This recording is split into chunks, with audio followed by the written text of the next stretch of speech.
আমি মোহনপুর থানা আমার বিরুদ্ধে যে মিথ্যা মামলা করেছিল সেই মামলার পরিপ্রেক্ষিতে আমি গত 7 তারিখ ব্যারাকপুর এসিজেএম কোর্টে আত্মসমর্পণ করি এবং সেখানে জামিনের আবেদন করি। কোর্ট সমস্ত কিছু দেখে, এফআইআর দেখে, তার কন্টেন্ট দেখে, এফআইআর এ কোনো স্পেসিফিক এলিগেশন না থাকার কারণে কোর্ট সমস্ত কিছু দেখে উষ্মা প্রকাশ করে ঘটনাটা সম্পর্কে, এটা কি ধরনের কমপ্লেন বা এই নিয়ে দিয়ে তারপরে কোর্ট বেল দিয়ে দেয়। আমার কোর্টের কাছে বক্তব্য ছিল আমি যদি দোষী হই তাহলে আমাকে কোর্ট জেলে পাঠাবে, যদি দোষী না হই তাহলে আমাকে বেল দেবে। তো সেই সমস্ত দিক বিচার করে কোর্ট আমাকে বেল দেয়।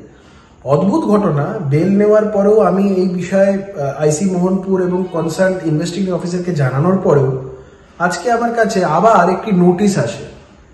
নোটিশটা হচ্ছে under section 35(3) of the BNSS, যেটা আগে 41 এ সিআরপিসি ছিল, সেটা 35(3) বিএনএসএস।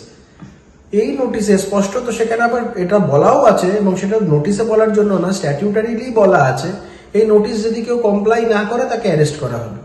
তো আমার যখন একটা প্রসিডিং এ already I have been enlarged on bail, আমি যখন জামিন পেয়েছি, তারপরে ওই 35(3) নোটিশ, এটা সম্পূর্ণ পুলিশের হাই হ্যান্ডেডনেস বোঝায়। এই রাজ্যে পুলিশ কতটা প্রতিহিংসা পরায়ণ, পিসি ভাইপোর সরকারের এই পুলিশ তারা কতটা প্রতিহিংসা পরায়ণ।